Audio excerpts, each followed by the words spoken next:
Hello दोस्तों। तो कैसे हो आप सब। चलिए आज की अपनी हॉरर स्टोरी शुरू कर लेते हैं। बस ने मुझे किसी कच्चे रास्ते पर उतारा। वहाँ आसपास कुछ पेड़ थे और एक सकरा रास्ता। एक पेड़ पर 8-10 कौवे बैठे थे। मुझे देखकर वह सारे बेतहास चिल्लाने लगे। मैंने उन्हें अनदेखा कर के गांव की ओर आगे बढ़ गया। आगे कुछ कच्चे मकान नजर आए। मैं उन मकानों की ओर जाने लगा तो बाहर बैठे लोग सटासट घर के अंदर चले गए, दरवाजे बंद कर लिए। मुझे हैरत हुई। मैं वहीं एक मकान के पास झाड़ के नीचे बैठ गया। सोच रहा था कि किसके मदद मांगूं। तभी अचानक मेरी नज़र ऊपर पेड़ की डाल पर पड़ गई। वहाँ पर एक डरावनी काली बिल्ली बैठी थी जो मेरे ओर ऐसे घूर कर देख रही थी जैसे मेरा शिकार कर लेगी।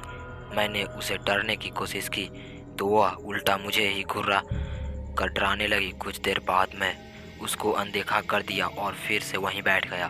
तभी अचानक उस बिल्ली ने पीछे से मेरी गर्दन पर वार किया। उसने अपने चारों बड़े दांत मेरे गर्दन पर गड़ा दिए और चारों पैरों के पंजों से मेरे कंधे को नोचने लगी। मैंने फौरन उसे दूर हटाया और वहां से खड़ा हो गया। यह सब चल रहा था तभी वहां पर एक डाकिया निकला और उसने मुझसे पूछा कि मैं यहाँ क्यों आया हूँ। मैंने उसे अपना मकसद बताया तो उसने कहा कि यहाँ के लोग आपकी कोई मदद नहीं करेंगे। यह सारे डर से सहमे लोग हैं। इस गांव में रात को भूत प्रेत का तांडव होता है। उस डाकिया ने कहा कि सामने हमारा घर है, वहाँ कोई नहीं रहता। हम इस गांव को छोड़ चुके हैं और पास के गांव में रहने लग चले गए। आप चाहें तो उस बंद घर की चाबी आपको दे दूंगा। मैंने फौरन हाँ बोल दी, चूँकि वही मेरी सबसे बड़ी समस्या थी। अब गांव में एक घर मिल गया था और आगे फौरन मुझे अपना काम शुरू करना था। गले पर थोड़ी मरहम पट्टी करके मैंने अपना काम शुरू कर दिया। कौवे वाली बात, बिल्ली वाली बात, लोगों के घर में चले जाने की बात और भूत प्रेत की अफवाह, इन सब को तालबद्ध तरीके से मैंने लिखना शुरू कर दिया। उस गांव में मेरे लिए भरपूर मसाला था और डाकिया का मकान भी बड़ा था, तो शांति से मैं अपने काम में जुट गया। करीब रात के 2 बजे मैंने लिखकर अपना लैपटॉप स्विच ऑफ कर दिया और खिड़की से चौक पर नजर डाली और मैंने हंसते हुए बोला पड़ा कि जरा देखूं तो भूत प्रेत का कुछ तांडव हो भी रहा है या लोगों वैसे ही सबको उल्लू बना रहे हैं। इसे खिड़की से झांक कर देखा तो मेरे रोंगटे खड़े हो गए। एक आदमी एक लड़की का गला दबा रहा था और एक आदमी उस बिल्ली वाले पेड़ पर रस्सी लटका रहा था।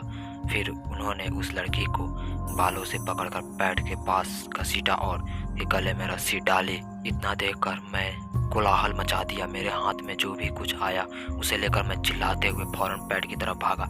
जब तक मैं वहां पहुंचा तब तक उन दोनों ने लड़की को पेड़ पर गले में फांसी देकर लटका दिया था और लड़की तड़प रही थी।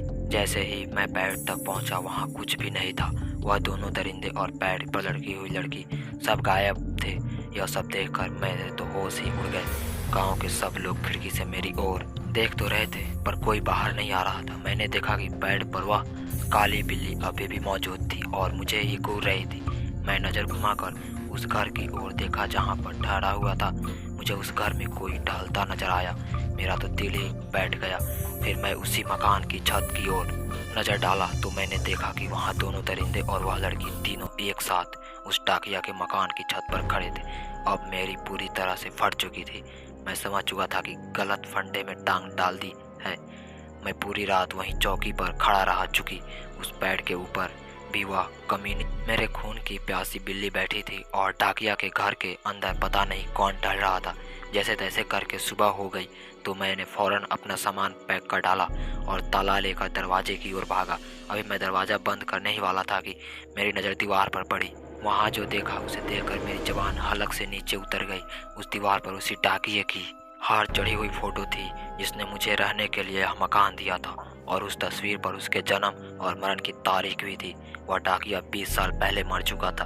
मैं जिससे मिला वह उसका प्रेत था।